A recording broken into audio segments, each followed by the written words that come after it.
প্রথম আলো। ৭২,০০০ কোটি টাকা ব্যয়ে রেল লাইন, ট্রেন চলে কম।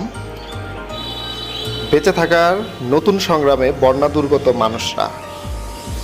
জ্বালানি তেলের নতুন দর, ডিজেলের দাম কমলো সামান্যই।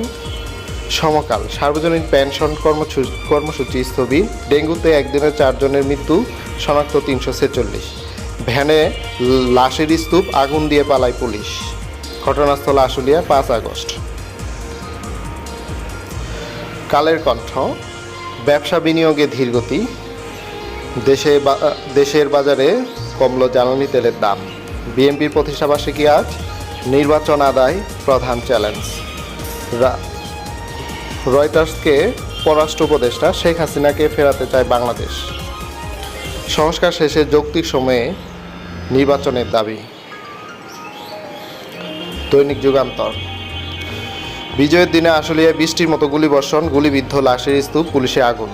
প্রধান উপদেষ্টার সঙ্গে বৈঠকে দলগুলোর অভিন্ন মত, আগে সংস্কার পরে নির্বাচন।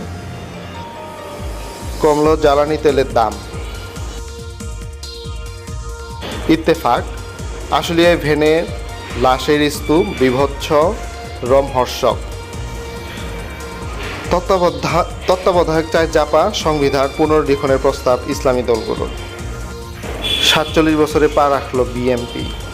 জনগণই ঠিক করবে কারা সরকার গঠন করবে।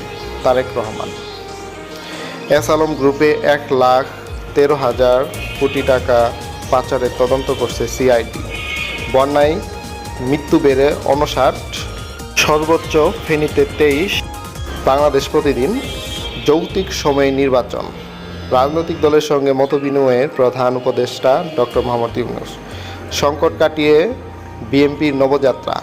পুলিশের ইমেজ ও ভেঙে পড়া মনোবল শীঘ্রই পুনরুদ্ধার। দখল দূষণে ধীরে নামছে পানি।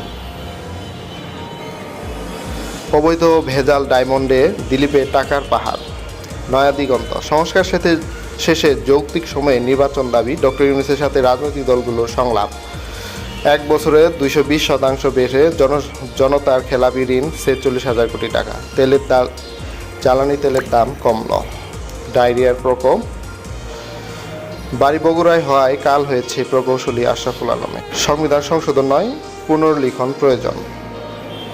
বিএনপির নাম ভাঙিয়ে অপকর্মে জড়িতদের ধরিয়ে দিতে হবে। ত্রাণ বিতরণে মির্জা ফখরুল।